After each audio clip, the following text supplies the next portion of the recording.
meeting to order, and it is 10:05.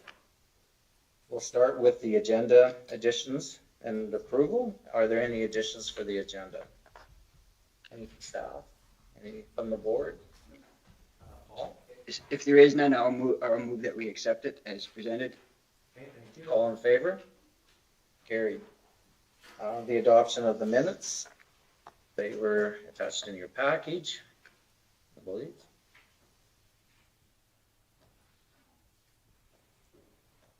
I've seen them there once. Larry? Okay, all those in favor? And carried. Now we'll move into introductions. We have a new staff member present, and for the benefit of those watching online, we'll start, I guess we'll start this way around with Farah. I'm Farah Fisher, Assistant Manager, Ag Operations. Ross Stillberg, ASB Chair. Justin Stevens, good morning. Larry Clark, good morning. Paul McKay, Board Member, good morning. Ernie Gender, Board Member, good morning. Krista Schlunder, Administrative Assistant. Rob Platt, Manager of Agricultural Services. Greg Jackson, Director of Operations. Andrew Burshik, Director of Municipal Services. Okay, thank you, and welcome everyone.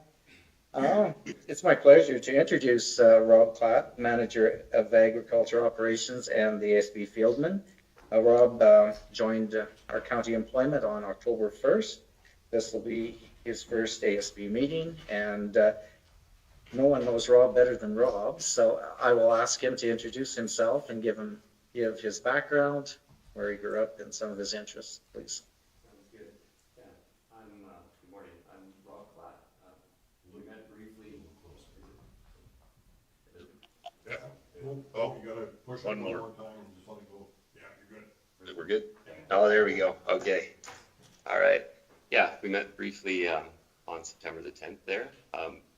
Anyways, I got through my first 10 days and had an opportunity to shuffle through things here at the county. And first, I just want to say, like, you guys have set up a pretty remarkable facility. Like, it's very rare that you get into an agricultural department. There's not a whole bunch of obstacles and equipment and things like that.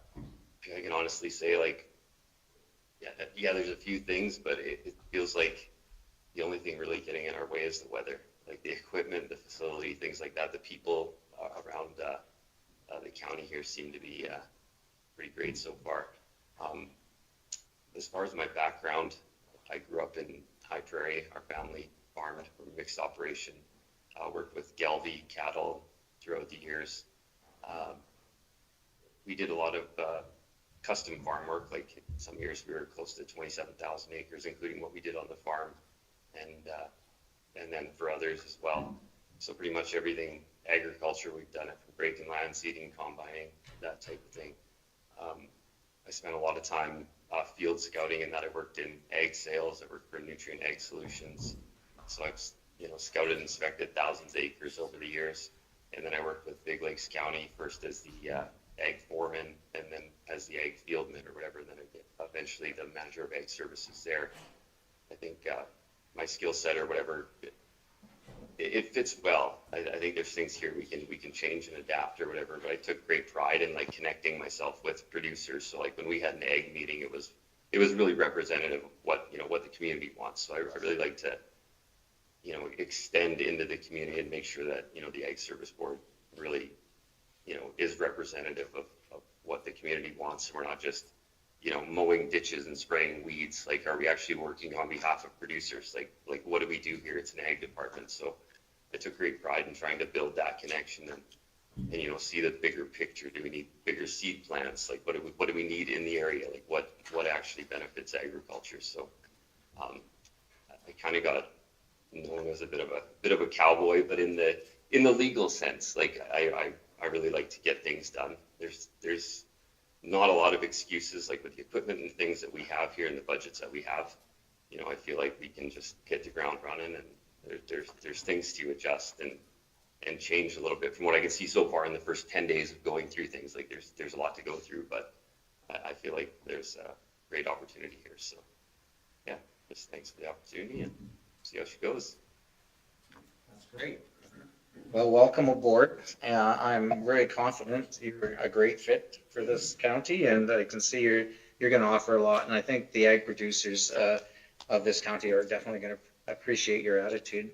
And so, welcome aboard. Wish you well. Does any of the board have any questions for Rob at this time? Larry? Just a comment, because especially with the call center closing in Stettler and stuff, bringing that extra knowledge in here is going to be very beneficial. You're just gonna have to learn how to say no sometimes, probably, because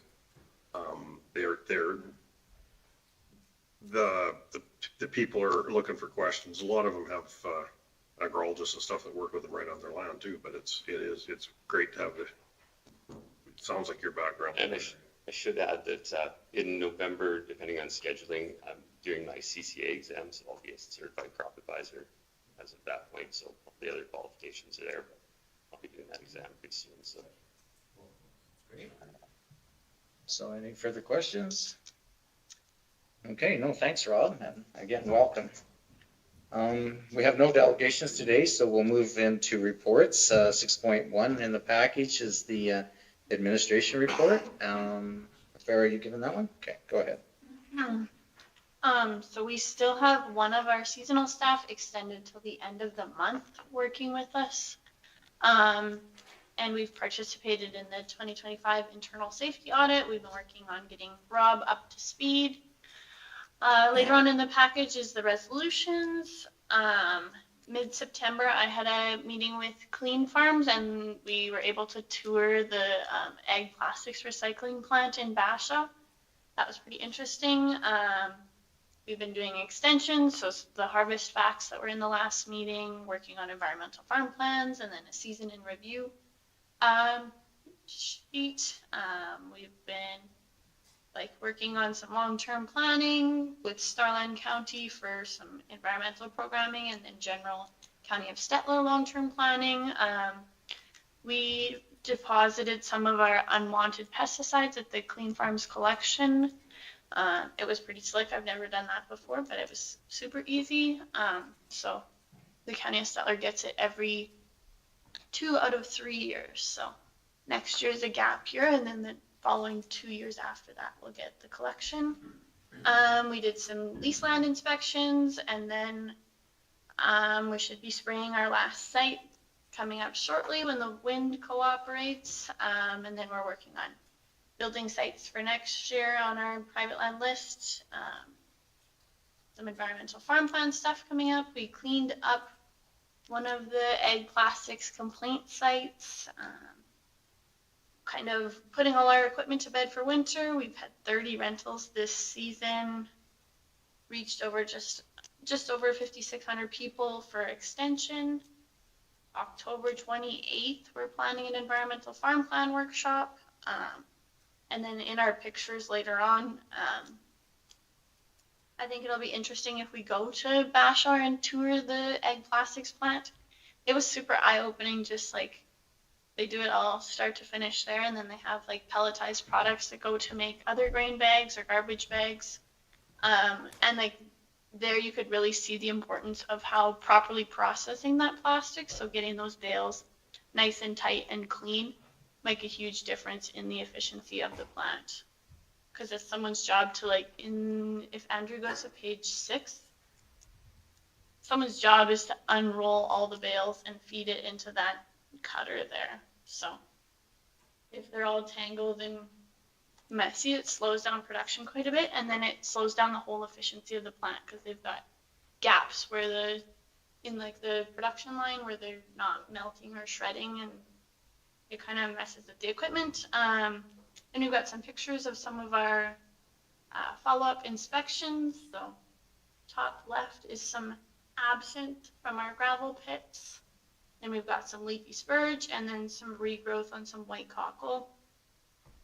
Rob and I also went to a common buckthorn site within the county. This one is super interesting. So that lime green, those lime green brush in the top picture, that's the common buckthorn. So it looks very, very similar to a chokecherry unless you're up close to it, but later in the season it doesn't turn the fall colors, so quite a bit later. So we're gonna do a larger scale inspection of this and figure out the extent of it, but there's some treatments going on there. And then working on some gravel reclamation sites. Those should be going in the ground on those soon. Which pit is that one? It's south of Bridges Pit. Hey, Mr. Chairman, so it's a pit that had some work done to it previously. It's a mystery pit, it's called. There was no name for it, no registration for it. So what we did is basically we contoured it and expanded the dugout, and then re-smoothed out all the black soil on top. So just some tidy up work at that location. The next picture that Farah has in that is the BB pit, what we call it. I believe Councillor McKay is familiar with that one. We will be having a meeting coming up, Rob and myself, Craig Teal, Andrew Avet, with Alberta Environment in November to see what we can do with a lot of these small pits and the process that we're going to need to go through, and the fact that a lot of them are never registered with Alberta Environment or the province. They're smaller than 12 acres in size. So we're just looking at a way that we can work with Alberta Environment and expedite the reclamation process on these, and then be able to move through our development permit requirements at the county, and then continue on with the work and get them moving. And then pairing that with Ag Services in the final result to make sure that we get good catch on our grass, and the weed control is taken care of as well. Okay, so those smaller pits that you mentioned, are they on county-owned land? Correct. Yeah, all these properties are on county-owned property land, and it meets with the strategic planning that council has put forward to staff in itemizing these properties and these locations, getting them reclaimed, and then available for potential disbursement, or however the council feels as though we want to move forward with these properties. Great start there. And then we did some soil verification inspections on that mystery pit. And then there's some follow-up pictures of an erosion project near Nevis that we started last year. So we got quite a good catch with our grass seeding there, and it was a super steep slope. So we were able to stop quite a bit of the erosion there. And then we've just been working on some beautification projects, so some tree planting, some path maintenance, some reseeding on culvert installs. And then the last picture in the report is ag plastic cleanup in Gatsby.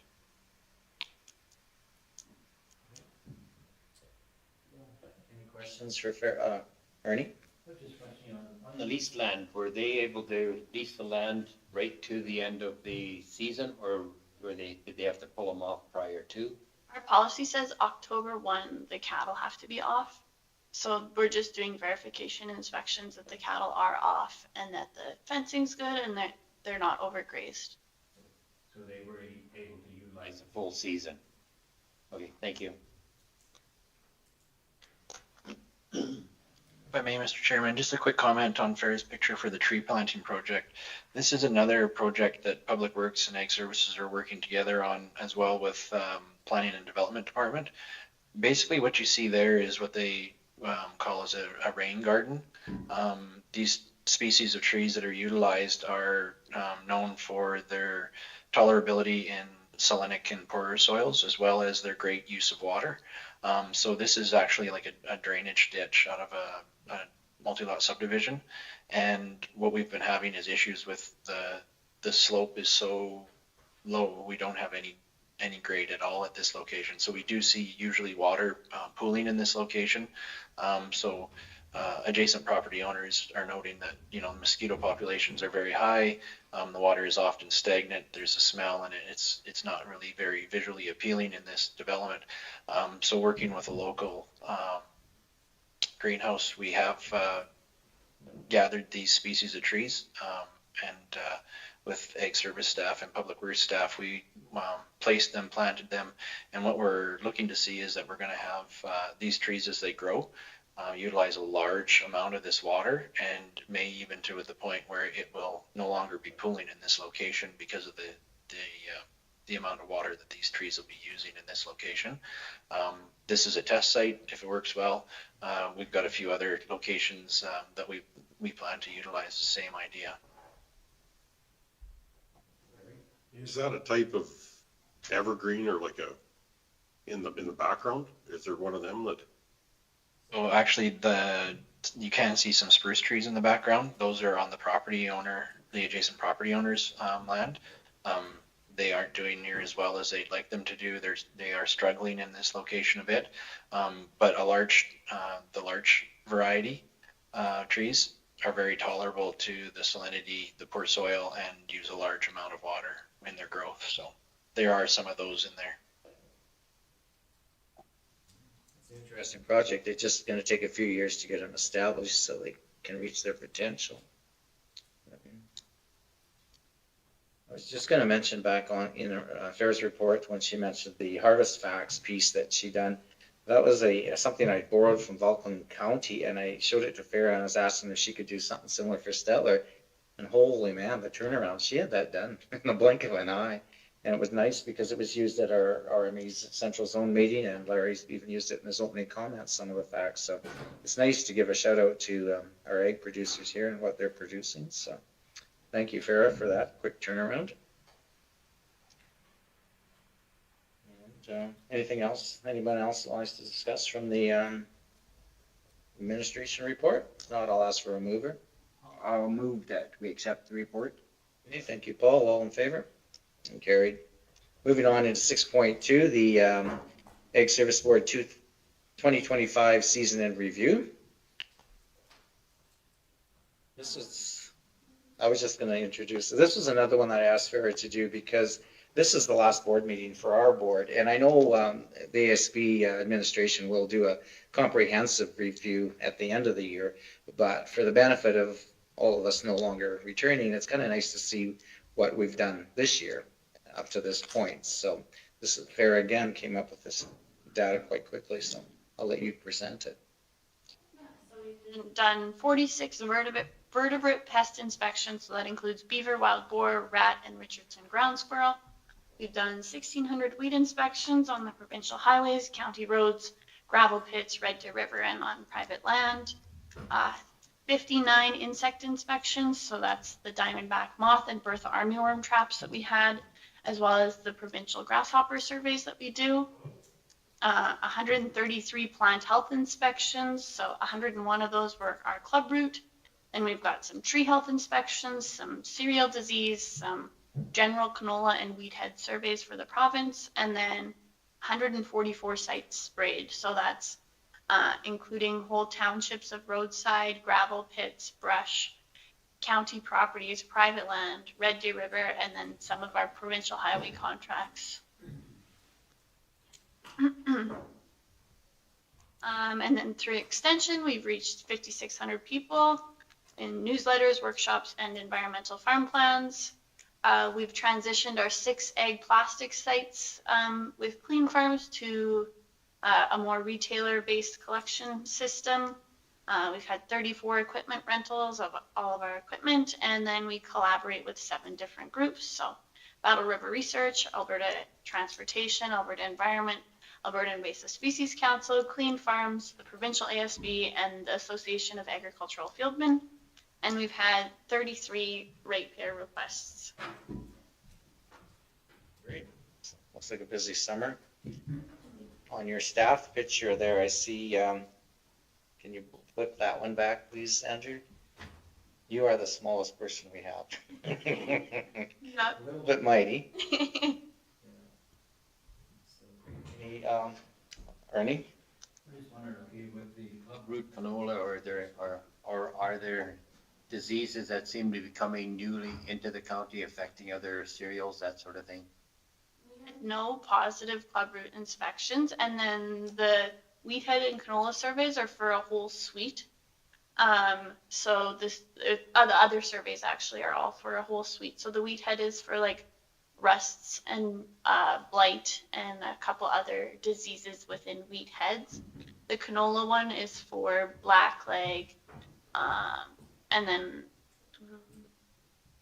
a couple other diseases, and then the cereal diseases are for like some of the leaf rusts and leaf splotches, and those all go through the labs. So the cereal stuff is through AAFC, so Alberta or Agri-Food Canada, And then the other ones are through the province, and we haven't had the inspection reports back yet, so they have to process them in the labs and do their formal reporting. So no evidence from those yet, but I think we're fairly stagnant disease-wise. Like, I'm not hearing a bunch of complaints about different diseases coming in. Thank you very much, Trevor. Paul? One question, and I don't know whether we had it in the county of Stettler, but I've been hearing around that there's been mold in the canola this year. I can't see it, but they were saying that there was, and it's a very stinky thing when you do have it in your crop, and it's a very dusty, not very health beneficial kind of a thing. So I just wondered if we had any reports in the county of Stettler with that. I don't know, oh, sorry. I don't know if we would have seen much in Stettler, as far as like, they're probably talking about downy mildew. I'm imagining that's probably the issue that was happening. Generally, you need a lot more moisture than what was here this year. And in certain areas, they did have some fall moisture and they were finding it combining, and that like even desiccating and things like that wasn't as effective because there was just so much of it. So, and more so to the west, like where they had a little bit more moisture, there was some issues, but nothing too crazy. I wouldn't. All right. Thank you. You may find this surprising, but our area had the mildew problem in canola. Some of the farmers were complaining about it because it coated their equipment so bad. It left so much of that they were worried about fire hazard. They had to blow it off. And when they were combining, it was just like a white haze over the fields. You couldn't even see. It was really quite weird. You wondered how they could see. It was just like they were in a fog. That mildew was just flying. And it was coated all their equipment, and like it built up in places that they were worried about fires. So that's the first I'd heard of it. And I was talking to one person who said they'd actually swath their canola, and it was less of a problem in swath canola than it was standing. But there was a little bit of it in the south end anyway. Anybody else? You have been the moisture hog the last couple of years. It's supposed to be the dry belt of Alberta is Indiana, Alberta, but they've had more moisture the last 2 years than the rest of us. So. Your turn. It's moved north to the Denard area now. So. Yeah. Maybe weather patterns will shift. I don't know. Because when it rained for 40 days and 40 nights and Noah built the ark, Indiana got 7/10 out of that one. We're traditionally dry.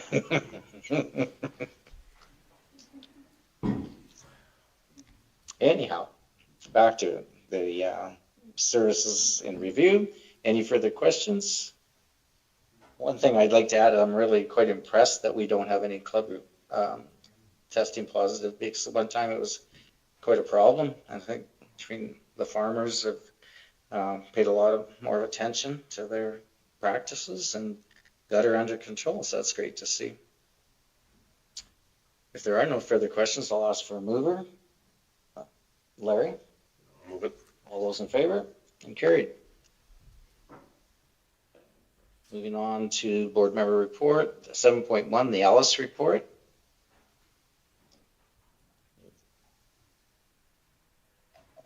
This is a meeting that Starland County had hosted, and Rob and Vera and myself had attended it. Presentation was given by Christine Campbell.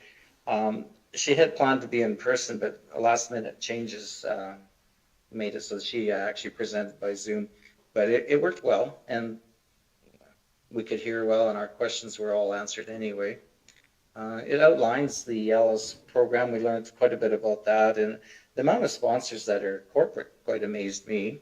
And the program is so local. It's all driven locally, with half of the board is local farmers and ranchers. The other is made up of local municipal leaders, and you can include people from industry as well.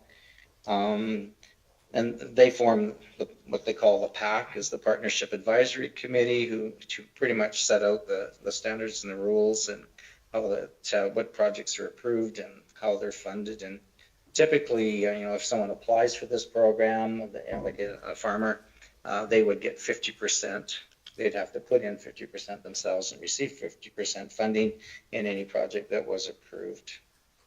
It costs the municipalities $5,000 annually to be a part of Ellis, and those costs, some or maybe a good portion can be recoverable. And then plus there's all the administration and coordinator costs that have to be shared. And typically now they're looking at sharing those costs amongst 2 or 3 municipalities. The typically contract terms are 5 years, but you can exit with a 30 to 60 day notice. And I think the important part is there are no land title restrictions. So you're not tying up any land. It does not sterilize land for any kind of a development other than the piece that you're trying to preserve, I guess, if it's along a river or a lake or something. But and it can be an economic driver because it does bring in Alberta, for instance, $4 million into the communities that would not be spent there otherwise. Any erosion type projects have infrastructure benefits to the municipalities. And Red Deer County is one of the largest Ellis programs in Canada.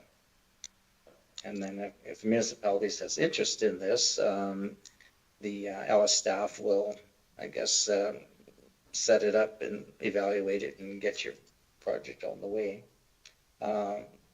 Rob and Farah has also taken notes from that meeting, and they may wish to jump in and add pieces as if you have any questions. I think one of the things is that there's been a little bit of interest, but I think the next board will have to determine what the interest is in our county for producers if they're interested in having an Ellis program here. Larry? Was that same, we went up to the Reynolds Museum for an ag meeting? Was that Alice that presented there too? You weren't, because it was every, it was that ag field day, like the day when we attend that was quite a few years ago. I just don't recall one at Reynolds. It was at Reynolds, and because I remember all the pictures they showed of all the runoffs and fenced areas and that piece. But at that point, there wasn't a lot of counties tied into it. Is there a lot more municipalities now? Yeah, there is. The slides had quite a few on the map. Go ahead. Yeah. 21? Okay. Justin? The funding, and I realize that the funding comes from a variety of sources and corporate donations, but it says 7.7 million in funding for Alberta. Is that annually or is that to date? I'm trying to do the math in my head. 5,000 plus a third of another person's wages, call it 45,000-ish annual cost ballpark. I'm wondering for the funding level, if it's 7.7 annually spread out across Alberta, that might be a decent return on our investment. If it's been running for 10 years and that's cumulative, I'm not sure if this is a great return. Do you have anything on that? That it might actually be cumulative for what's happened so far. I've had the chance of actually working with some producers that actively have Alice projects in Red Deer County. And I would say probably a big benefit of what Alice has to offer is like from the tiniest little project to like they can take a whole quarter and you're not taking it out of service, you're just maybe changing your rotation practices or whatever. So it's like we do small paddock grazing or whatever, and there's certain parameters so you can get like $20-30 an acre just by changing your management practices and things like that. So I mean, from a producer perspective, there are some definite benefits. I think a person probably wants to tread lightly on how heavy you get administratively trying to make some of these programs work. Like we have to look at what the demand, I think, in the region would actually be, because from the other research I've done, speaking with some other counties that have been doing it for say 3 years in the north, like it's slow to get going. Like after 3 or 4 years, they've got 8 or 9 projects, and sure, it does benefit producers, but I think a person has to look at the scope of what could we actually bring home and what does it cost us to get there.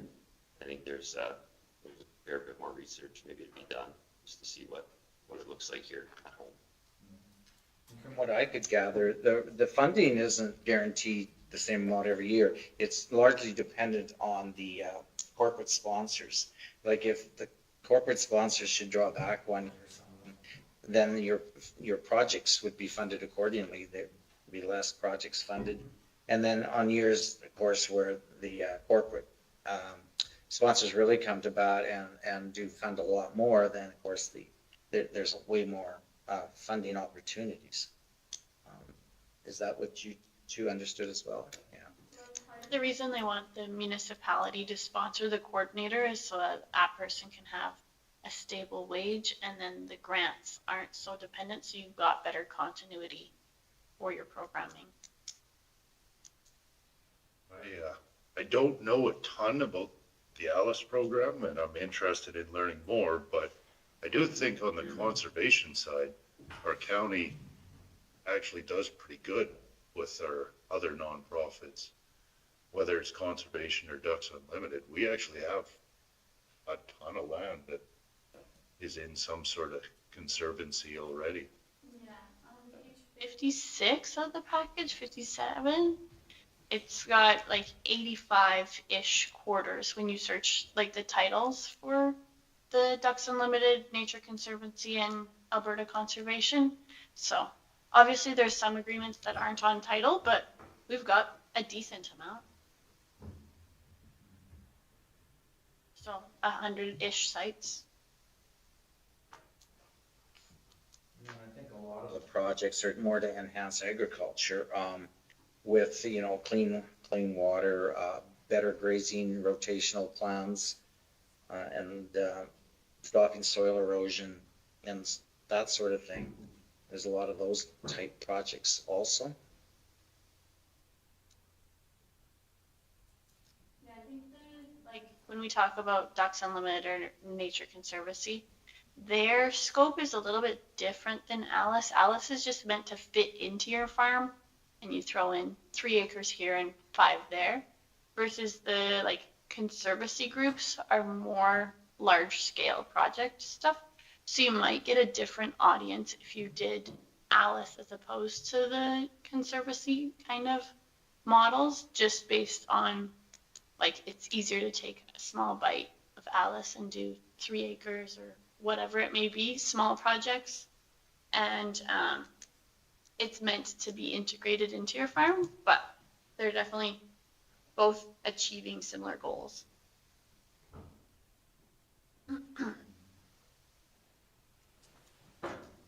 So, any other questions from the board on the Alice program? My suggestion would be, I guess, today to receive for information, but if the next board, which some of you will be on, feels that it's worth surveying the county to see what the county residents think, I think it should be ratepayer driven, not ASB driven myself. For information. Okay, thank you, Larry. All those in favor? And carried. Moving on to board's request for information, 8.1, the board training and I guess the tour of the plastics recycler. In the September and August meetings, there was some requests for training, so I looked into it a little bit more for you guys. The Ag Service Board orientation training is a 1.5 to 2 hour presentation that someone from the province would come in and do for us, and they can come in person or virtually. And then while I was touring with Clean Farms, I got a contact there, and they would be open to having our board come and tour the egg plastics facility there. So it'd be like an hour tour and an hour commute, basically. So some of the options that we could do if we were interested in pursuing either one or both of the trainings is for the December meeting, have our ASB orientation training in place of that meeting. Have them both, like have both of these trainings offered on a separate day. Schedule them on one day together or separately, or defer, or no training either way. just whatever you guys would be interested in. Personally, I think if you can have a new board and you're definitely having new members, and we know that for sure. I think orientation probably is appropriate. And then a tour to Bashaw's not far. It would round out the day, but I mean, this board has to give Farah and Rob the word so they know what to organize. But any thoughts, Justin? My thoughts, the training is definitely worthwhile. I would probably defer the tour until spring or summer. I don't know if we would do it justice going out there in December.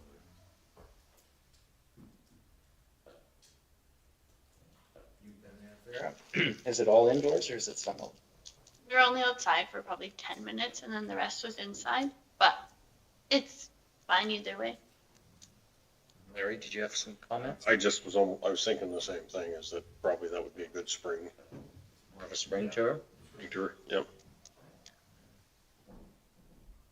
Other thoughts? There should be lots of grain bags to clean up this year. There seems to be many in the field, so. I hear record numbers. Everybody is saying that they've got more grain bags than ever, so definitely it'll keep Bashaw busy.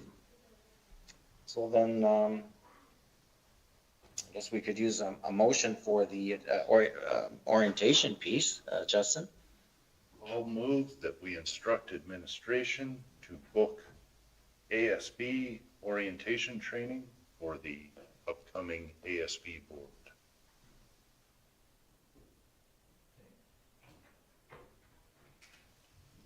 Further discussion? If not, all in favor? Okay, carried. And the ag tour, the plastic recycling tour, will just be held in the books until a future date. Okay. That's good in that one. Okay, moving on to business arising from the minutes. The County of Stettler resolution on rural water distribution funding. So this is our resolution. It's already submitted. And then we've got a painter on the docket to second it. I was just wondering if we had potentially a mover for the resolution at ASB Regional Conference on October 31. County of Stettler? Yeah. Certainly would move.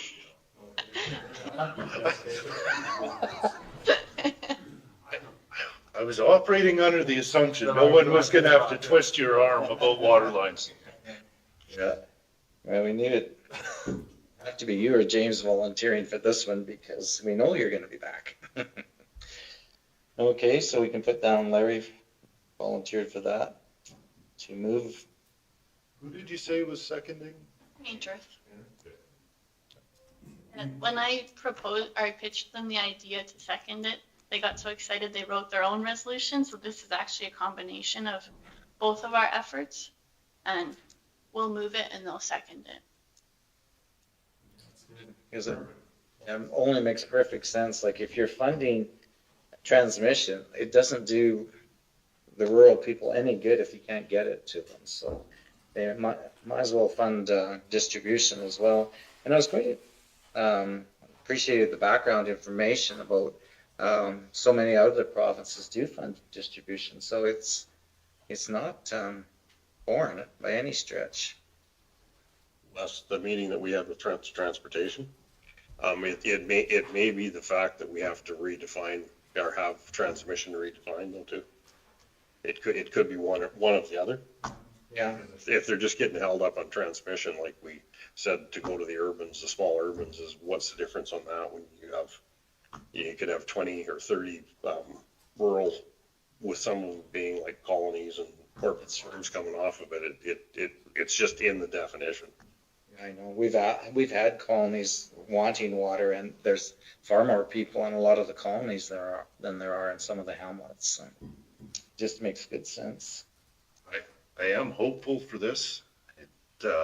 Rural waterline grant funding streams are referenced in 3 different ministers' mandate letters this go around. So hopefully that's a sign that between the 3 of them, we can come up with something. It does seem to be a point of emphasis.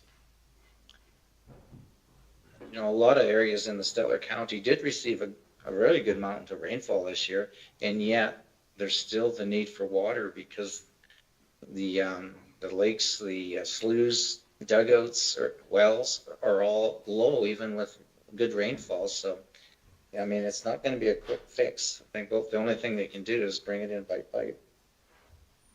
So, do we need a motion on this, or just move? That's settled. Okay, thank you, Larry.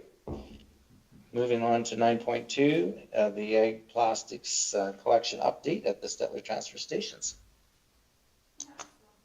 This out to the Stettler Waste Management Group.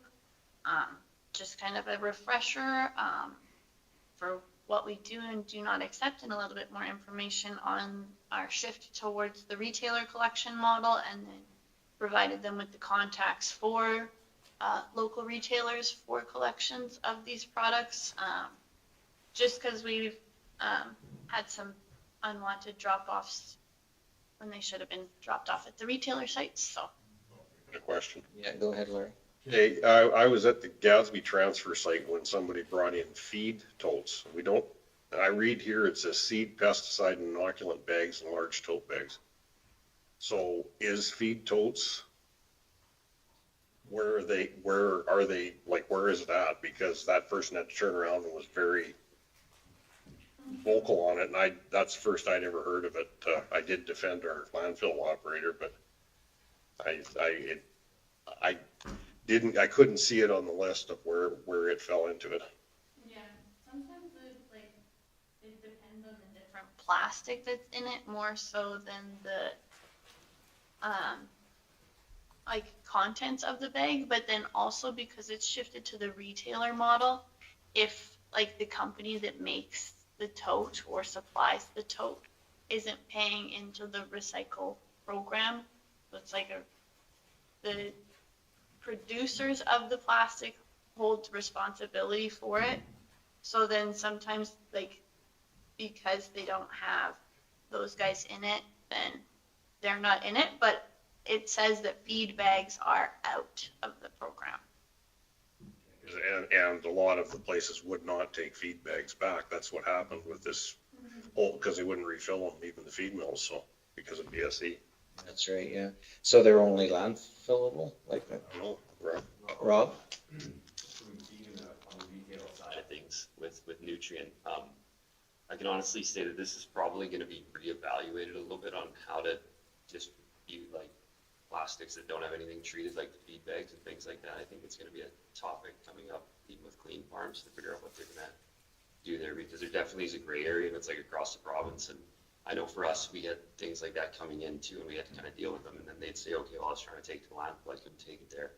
So there's sort of a bit of an unknown depending on what landfill you go to. And I know some will take them, but yeah, I feel like this is going to go full circle. Honestly, there's definitely going to be some work to be done here, because I know they're already getting backlogged, and a lot of the retail facilities can't handle the volumes that are coming in there as well. So they're going to have to be doing something different. I think this is going to be in their conversation as well, as how to deal with virtually all the egg plastic. Justin?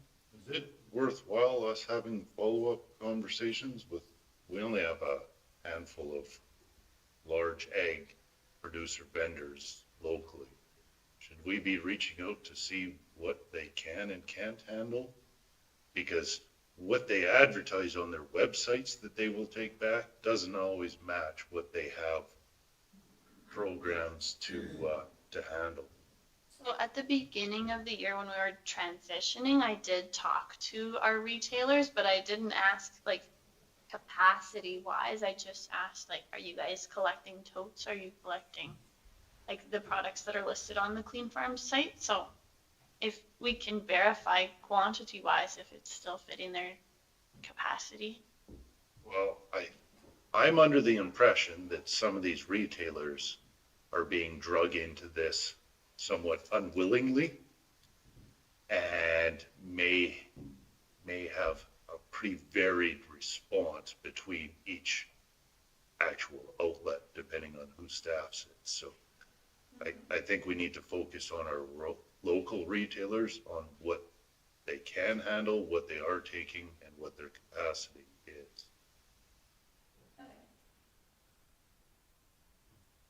I think it's important to share this very screen in, I guess, County Connection, social media, and that sort of thing, so our residents are aware what can be recycled, what can't, and where it's supposed to go.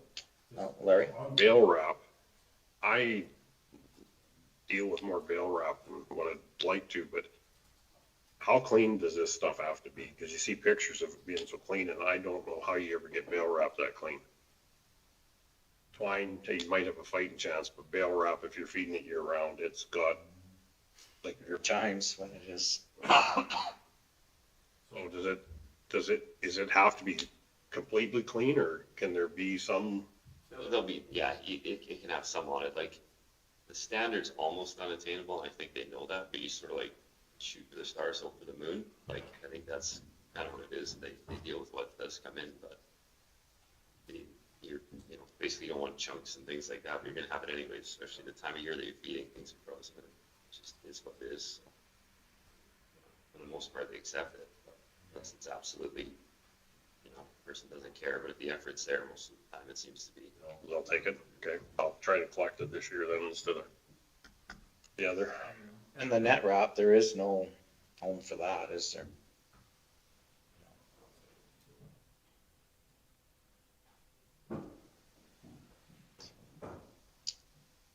Ernie? The drums and totes, how are they disposed of? Because they're so bulky, they take up so much room. Yeah, like it is just kind of hauling air a little bit.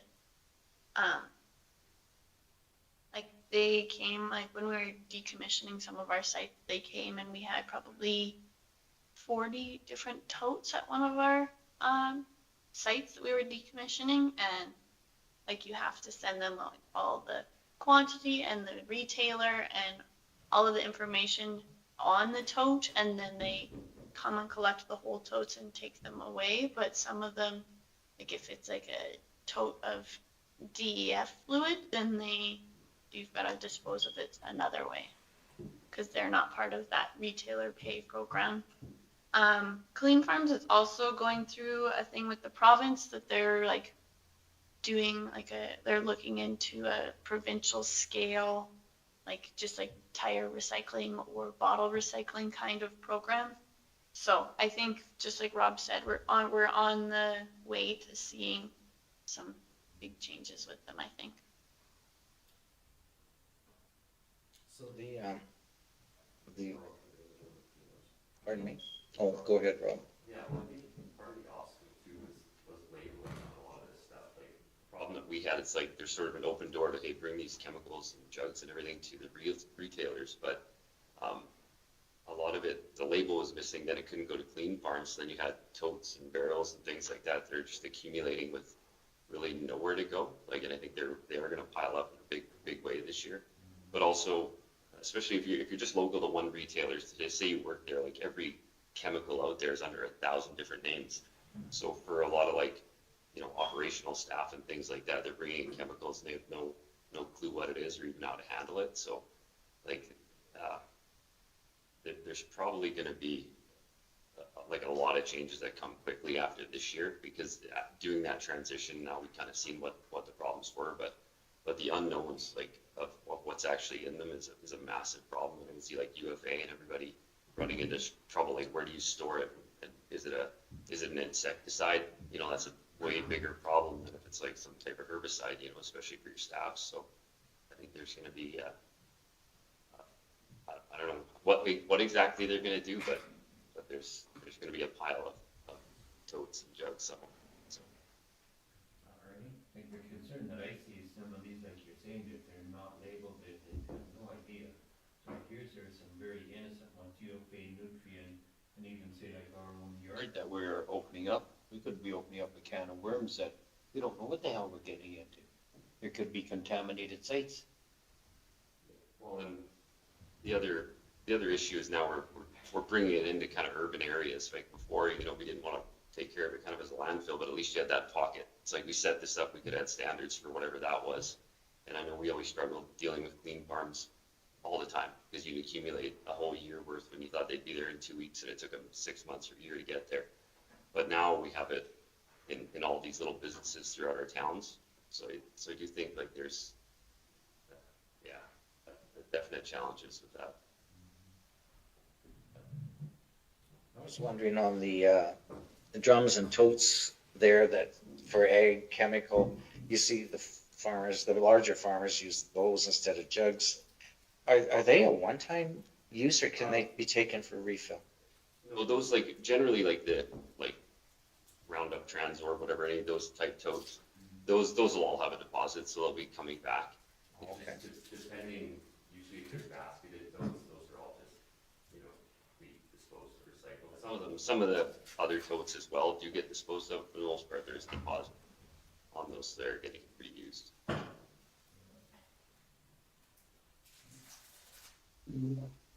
So back to, go ahead, Justin. Well, I think the one thing we can focus on at this point is the education piece. So do you know anyone at SWAMA that you could reach out to do some joint education with and advertising? This poster we did send to them. So Rennie and his gang got it. But we could do some hands-on or something. Is that what you're suggesting? Well, even if we add it to our upcoming county connections, I think it's got to be from a few different routes. And SWAMA, it's great information for them, but by the time they make it to the landfill, they're already upset if they're getting turned around. I think we got to try and get to it earlier than that, then try and help them. And the old saying, shoot the messenger, and then that person running the transfer site is the one taking that, taking the. Yeah, that was my suggestion as well, is we got to share this information and in any way you can. And with county connections is one way, social media is another, posters, I guess, any other way we could think of sharing this information. Okay, anything further on this? Not, I'll ask for someone to receive this for information. Paul? And I don't think we needed a motion to share. You got that? Okay, thank you. 9.3 is the gravel pit weed inspection report. Okay. Yeah, so it was a request from the board that we compile a list of what the gravel pits look like at the end of the season. So we've got Stormin Pit here, so I spelled Stormin wrong, you guys, I'm sorry. So we've got some pictures there. So it's it's one of our bigger pits that we are spraying. And then quite extensive. The next slide has our weed inspection and the dates in which we sprayed. So we sprayed in June for 3 days, 2 days in August, at the end of August, and then again 2 days in September. And the weeds that we have present here are absinthe wormwood, common mullein, Canada thistle, and some yellow toad flax.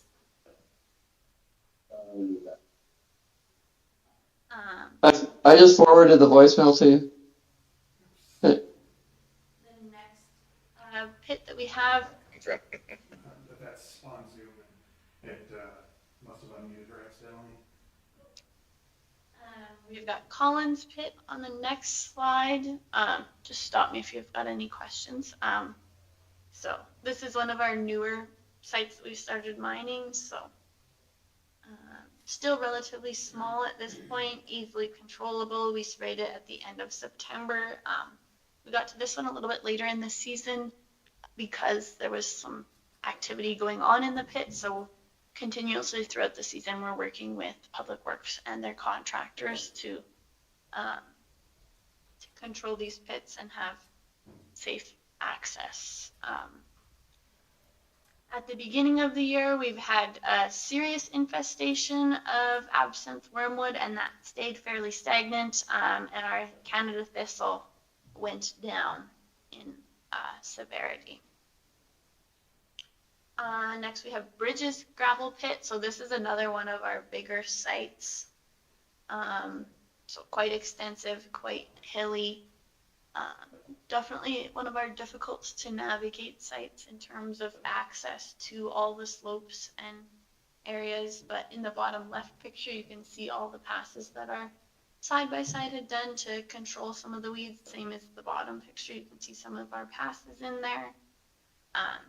So we got out into this one in June for 3 days. Help you there, Farah, on Bridges, and maybe this question I could direct to Greg. So how close is Bridges to being reclaimed? Has it been totally mined?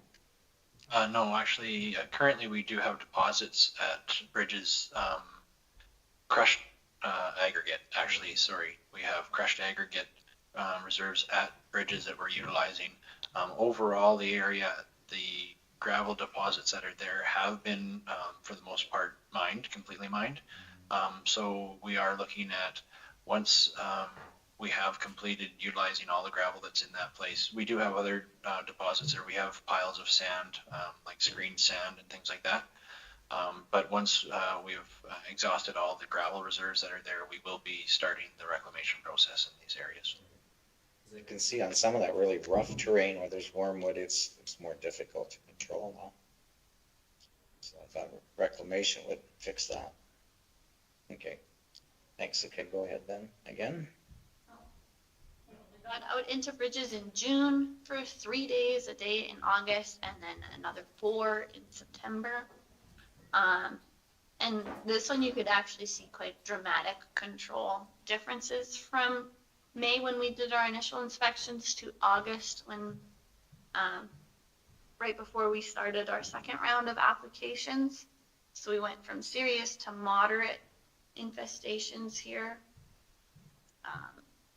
Next up is some of our stockpile sites. So as you stockpile, these sites are mostly just gravel pads, so the weed infestations are not that big and they're quite easy to control. So we went out in June and controlled ASD. Same with Tremel stockpile pit. We went out in June on the same day and were able to get some control there. Highway 53 stockpile, so this is over into Camrose County territory. We were able to spray that one in mid-June and get some control there. So we went from low to very low absinthe wormwood, and then the Canada thistle stayed about the same.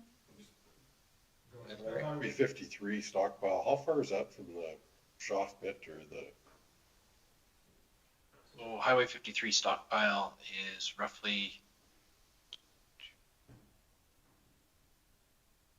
8 to 10 miles from the Schaff pit. So is it just for ease of distance we stockpile there, or is it for? And it also allows us to bring the material that we'll be spreading in our gravel program onto the 53 highway for to access off of the 53 highway, eliminating a lot of the road ban issues or concerns that we have. The rest of the way into Schaff is gravel, basically? Correct, yes. Here's your Schaff pit next. So we went out here and did this control on June 16th. We didn't see super dramatic changes here. This is one of the sites the crews went out by themselves for the first time, so I think next year we'll have it in a different spot in the rotation. And then last up is your Nevis stockpile. So another stockpile site, mostly just a gravel pad, fairly easy to clean up.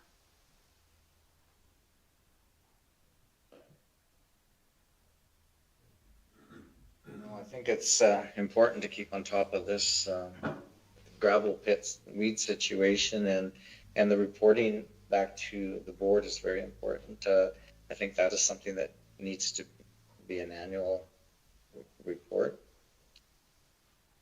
Ernie?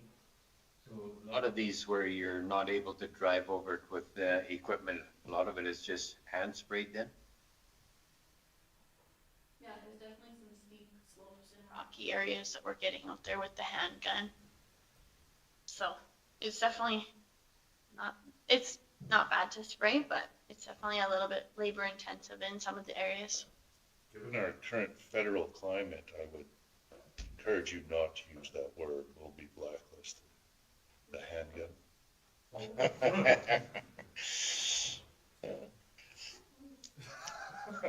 Any?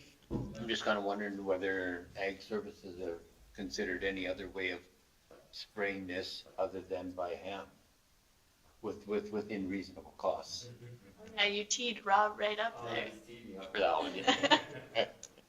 I think drones would be just awesome for something like this, but I mean, PMRA hasn't approved anything other than Garlon XRT, but you know, I think we could maybe massage them to like allow us maybe a trial or something. I thought that would be actually great on a couple of those bits to give it a whirl and see how it would go, because based on what they can do and the size of the pits, it would be interesting.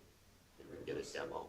So do you have a certain size of drone in mind that you have kind of pursued in the past and tossed around? Well, I've been to some demos with Rocky Mountain Drones to see kind of what they're doing there, but I'm sure early on you'd have to do it in collaboration with maybe some type of research or whatever, because you wouldn't, there's nothing approved yet, so we have to work with the feds in the province and then maybe one of the companies that's selling them, but who knows, maybe we can put something together to try it early on. But I think that would be the ultimate, like if you're anywhere else in the world, that's what you'd be trying, so. Some of them are pretty treacherous, like I climbed up a pile on my hands and knees and then sprayed up from the top of it and then slid down on my butt. So it's definitely very difficult to access some of the areas, so something with a little bit more mobility would be nice. Greg, did you have something to add as well? Yeah, if I may, Mr. Chairman, and as what we see too, along with Public Works and Ag Services working together on these is our newer pit locations, our planned approach as we mine and utilize the gravel reserves in these locations is a lot more precise, and we're taking into account how the weed control will be worked on in these areas as well. Some of our older locations are the ones that are the most treacherous in the fact that some of the practices maybe previously done were not, necessarily as smooth, and the slopes weren't quite as easy to navigate as we would like to leave them and have them now. So through our gravel reclamation pit program here coming up, we will be taking care of some of these locations even previous to the actual pit reclamation, just to ensure that our Ag Service group is able to navigate through these areas with a lot more ease. Ernie? I'm just looking at the liabilities of if you, something happening to you going down, God forbid, like whatever the hell would happen. But okay, even like with spray planes, is there a possibility, I don't know like to what height a spray plane can really fly in order to be effective on spraying it?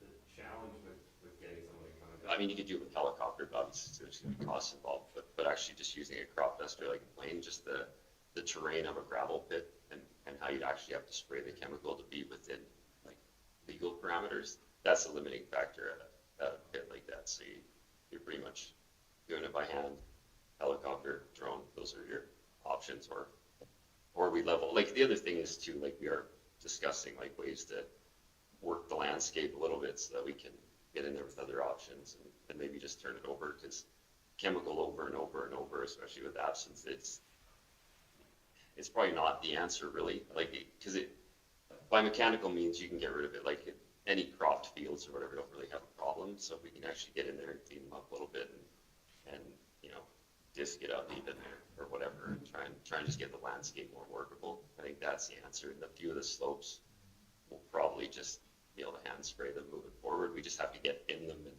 and clean it up a little bit. So. And I know like the next new council that's coming in, budget is going to be very interesting.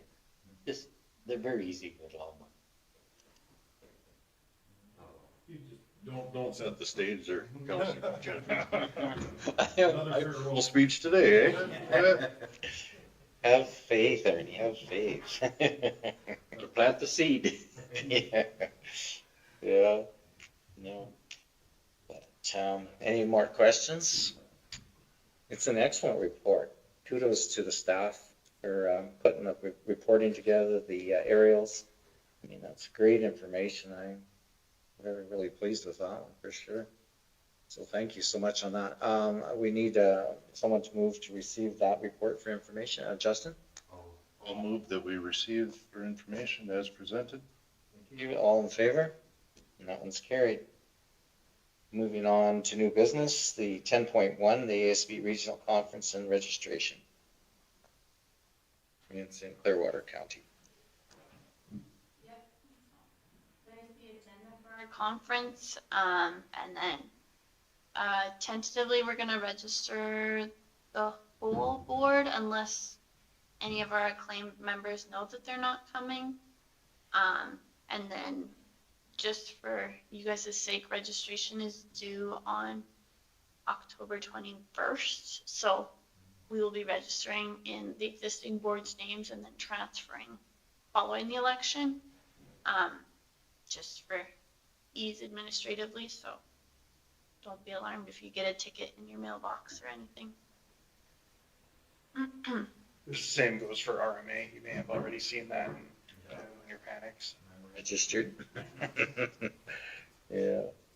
Yeah, no, it's, they need just the sudden turnaround is because of dates. They have no option. They got a small window where they have to have this done and it come quickly after the election and even on Halloween, but, everybody wants to go to Clearwater County on Halloween, I heard. So. Registration deadline, October 21st, the day after the election. So they're not cutting it tight at all. Eh? I know. Yeah. That was, I guess, when we hosted in Boston that day. This was where they figured out it had those dates had to be. So it is tight. So if every municipality could get their councillor training and org meeting done within 24 hours, that would be greatly appreciated. Not happening, eh? You'll have your training or your org meeting on the 29th, and then off you go. You'll have your ASB chair appointed. So. Any questions on this one? Okay. I don't think you have to wear costumes, right? It's not discouraged, but It was an ASB, I guess, but we need a mover to receive this data for information. Ernie, I'll go with Ernie this time. Paul's been pretty quick on his hand today. Ernie, all those in favor? It's been carried. Correspondence. We still have drought disasters coming in, which from other areas in the province. Farrah or Rob, anything to pull out the correspondence agenda? for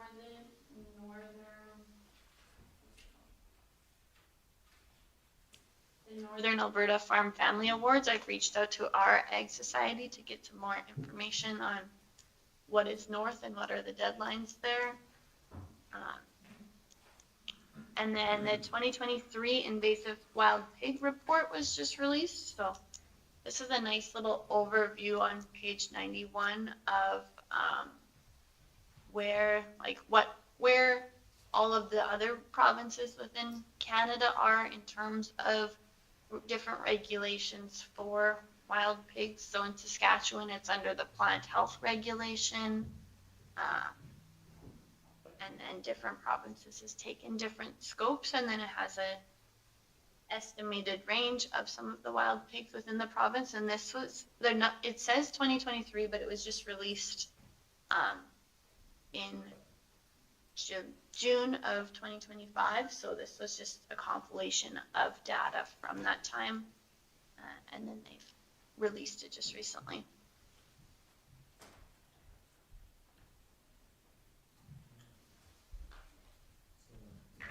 Areas are pretty much in the north where they know they've got established wild pigs on the loose.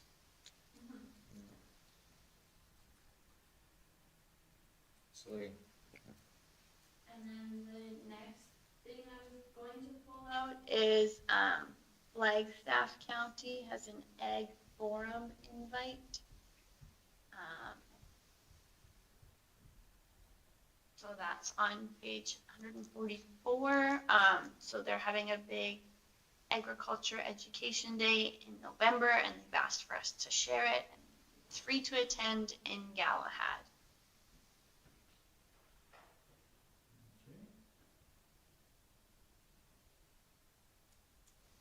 We put in that was in November. When was that again? It's coming up in November, yep. So that's maybe something that could be added to the new board's calendars as an option. Just so the new board gets aware of it.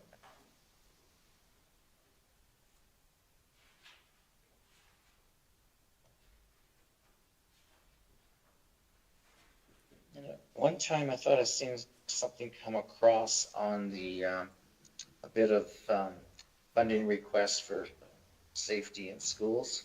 Where that was, well, that's a council. Can't spend money. Oh, okay. Oh, right. Yeah, that's right. It went to council. Okay, gotcha. That's where I seen that one.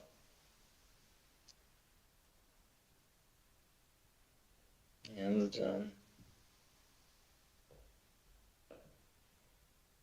is there anything on the government's working well resource?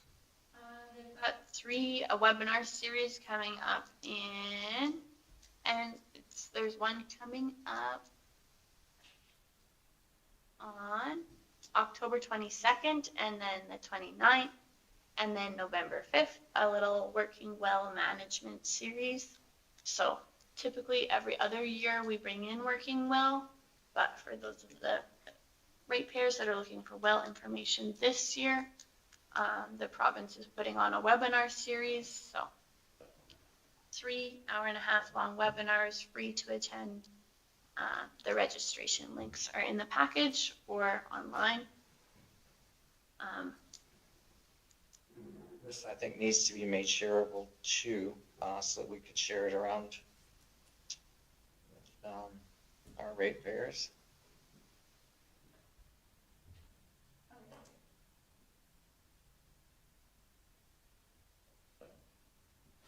Social media, that's kind of the way to go now with the postal strike and everything. Just the county connection, I never did get mine. It's still hung up in the postal strikes. I think we're having some, yeah, we'll get it on the docket. Anything else, Justin? If there's nothing else, I'll move that we receive the consent agenda items for information. All those in favor? And carried.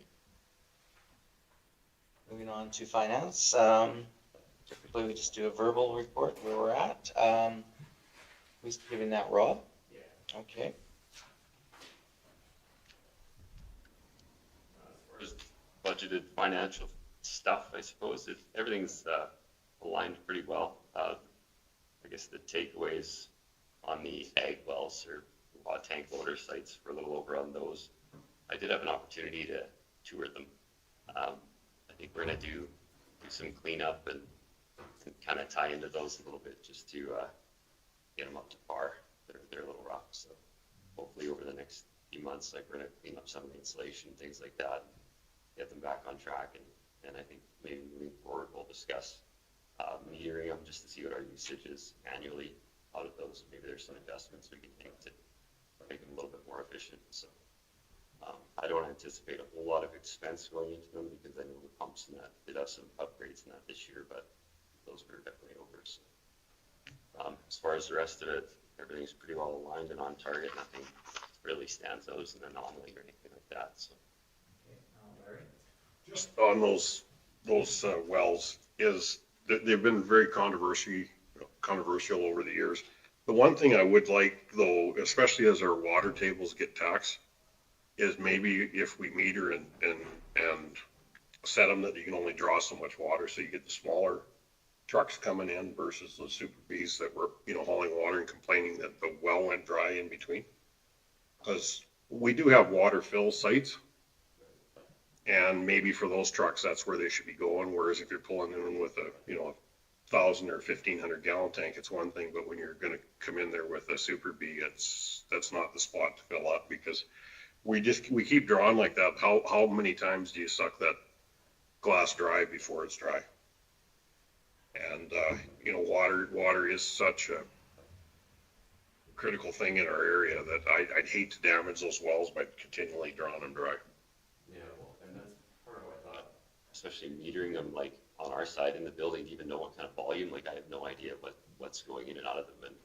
And even as far as storage capacity and replenishing what's in there, you know, we really know what usage. We don't know how often we're just running those pumps, you know, and who's actually taking the water out of them. That part I don't know, since it's not familiar to me yet, but we'll definitely come up with a plan. Justin? Just so you understand a bit of the history on a couple of these wells, wasn't this year, but it was last year. We had a number of issues of break-ins and vandalism and that sort of thing. So it kind of brought it to light when even a free service for our ag producers is still costing us money. Like now that they're in and drilled and the facilities there, it's a pretty nominal cost to keep this service available. But there was some pushback about making any substantial investments if it's just going to get vandalized and rack up repair bills. Are we better off with our truck fill stations where we have a bit of security and more people going through? So that's a bit of the backstory, and we never did fully decide on a direction other than we were pretty shocked and concerned when this was happening. I know for the Walker well at Bymore, the truck fill stations in Bymore and Indian were down twice this year during spraying time with the problems in Starland County. So they quite accounted heavily on the Walker well during those days when the truck fills were down. And also even though we've had rain, the dugouts, the sloughs and stuff are still so low or dry in some people's pastures that the ag producers were hauling water to their cattle from the Walker well. And there were often days there were lineups at the truck fills, quite long lineups, because they're coming in as far as Big Valley farming community to fill in Bymore for the truck fills. So there were lineups at the truck fills, and then farmers were needed water for their cattle. So they were accessing the Walker well for their cattle. So I still think there's a good argument to be made that we need both. And I'm hoping the next board sees it the same. I know I feel my ward will be championed with either councillor, because the Walker well is on Clint Walker's family's property, or it was donated by his family, and Tyler Ainsworth is probably the #1 user of the Walker well. So those two, I'm sure, will champion the cause. But Larry? But also, there has been conversations, we'll have a truck fill in Denelda, and the push is to get one to Big Valley too, so to try and ease up on that piece. But it does become a free service that is costing all ratepayers money. And it comes down to the fact we know none of the users were the ones vandalizing it. It's just vandalism is a terrible waste of everybody's money. I don't think you're right. The ag producers weren't the ones vandalizing it, so they shouldn't be the ones penalized. Ernie?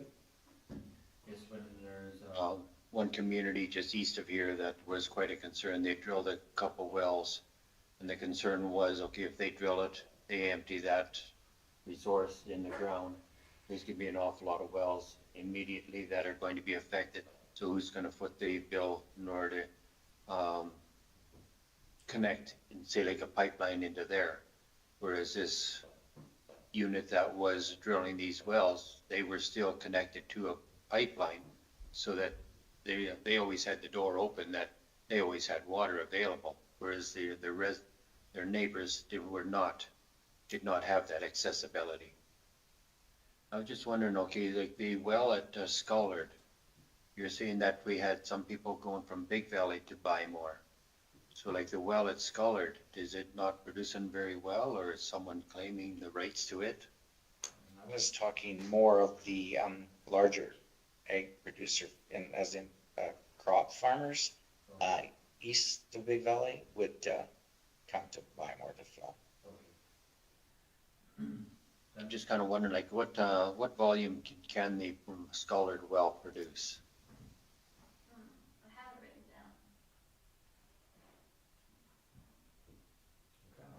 down. Non-finance topic here, but I guess it's all good information. I don't believe there's any tank there that they can really fill up, or they just have to wait for the well to fill up a tank. Yeah, so they take 4 hours to fill.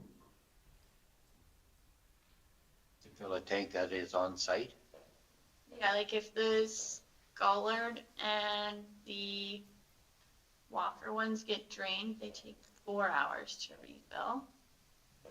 I think the Nevis one takes 2.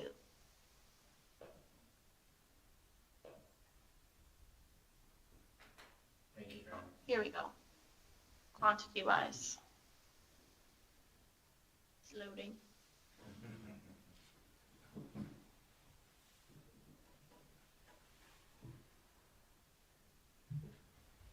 The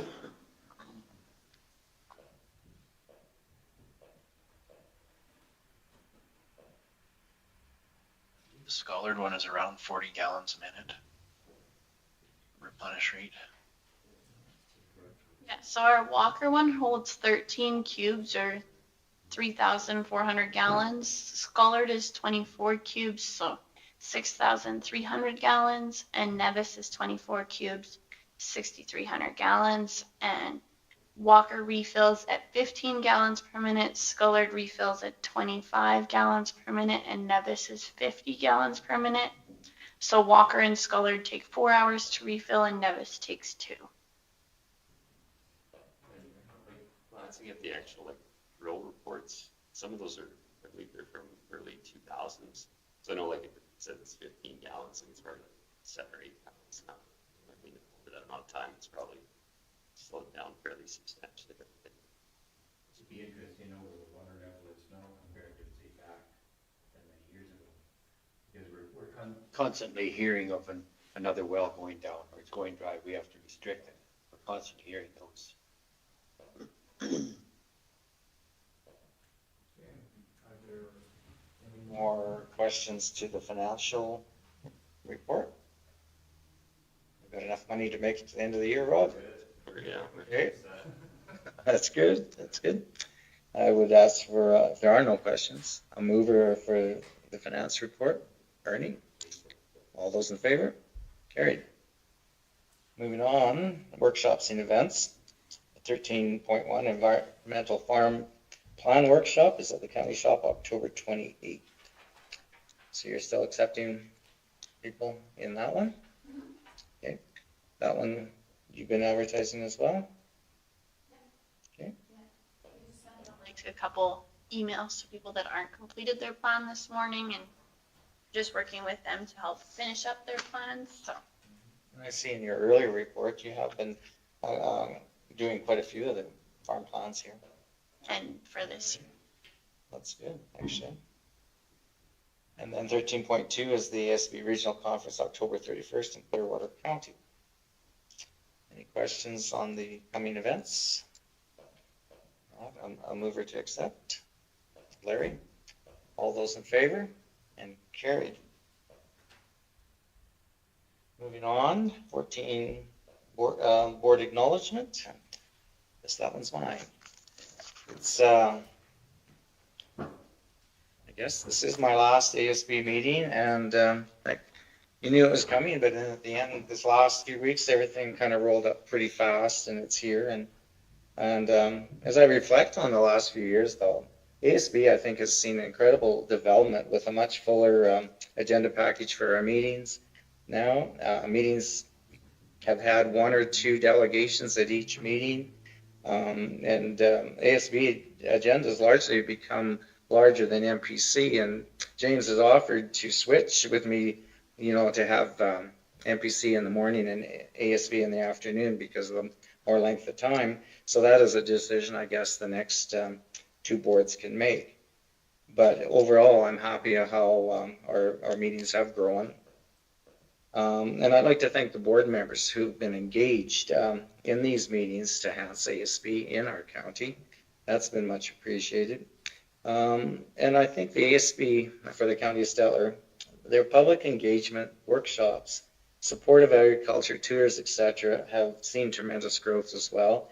And one of the main ones, too, is support of the Stettler County Fair. And workshops like the farm succession planning we did, saw participants come from as far as Saskatchewan.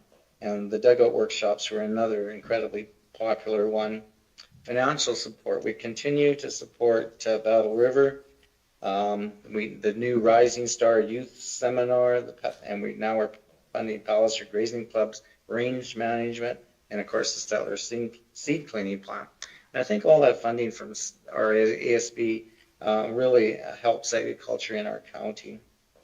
And resolutions, we're good at bringing forward resolutions, even of course the most recent one being the funding for water distribution to help the drought-stricken farmers in our region. Tours, we've toured G3 and the crop management, and of course upcoming tours are planned to the plastics recycling in Bashaw. So our ASB has been active, which I like to see. I must say it's been a pleasure working with Farah almost for 2 years now. She is driven, knowledgeable, and ambitious. And as I mentioned, some of the requests that I made, she had them done really, really fast. So that quite impressed me. I haven't had the opportunity to work with Rob for very long, but the few times I have met, I am impressed and confident. Rob will be a good fit, and he and Farah will make an excellent team. And I feel Stettler ASB is in good hands with them. I've enjoyed working with Greg in his intern position and Quentin before that. Moving forward, I see the value in adding members at large to the board. Just recently, when our meeting with Starland County, they have 2 members at large that sit with their ASB board. Painter does as well. Most of our neighbors do utilize the knowledge of farmers on their ASB boards. And as elected officials drift way further and further from all being full-time farmers, I think it's important to include that extra hands-on knowledge. So that's something, I guess my farewell speech is something I hope the next board does consider, is adding members at large to ASB. Yeah, I guess in closing, I'm proud of the direction ASB in the County of Stettler has taken in these recent years, and definitely will miss working with the staff and the board. And I do wish good luck to the board members that are seeking re-election. Hopefully you're back. And I hope the County of Stettler ASB board has a lot of future success, and I hope it continues to expand and evolve with the needs as they change for the County of Stettler agriculture. And all in all, I've enjoyed being a part of it. So this is, I guess, my last hurrah. So I have just want to thank everybody for all the energy and thought and work they've put into making this ASB board better. And I think we've come a long way, and I think that's something I'm very pleased with. So thank you all, and I guess adios. If I can just add something to that too, I'm not even going to ask you if I can. Go ahead, Larry. I would really like to thank you for where you have taken this board, along with the staff that we have working with you. It has become a board very similar to so many boards with the County of Stettler. We're very well respected provincially. FARA prepared, like through the mature asset strategy, which was all of Alberta, FARA prepared a report and sat beside me as I presented it to the LPRT. So it shows and the name of the County of Stettler is brought up very frequently in those meetings too. So it's just it's going to become the expected. So you've paved a good start to it, and we just need to continue down that path. So thank you so much. And we will miss you on the board, and there is member at large spots probably coming up, so just remember that. If you don't, Oops, did I put my foot in my mouth? might, but there could be that in the future, so thank you very much for everything you've given and everything that your positive leadership. Thank you, appreciate that. Definitely my pleasure. So, moving on, the next meeting date will likely be December 17th. And that's the date that you will plan orientation for the new board, likely, okay?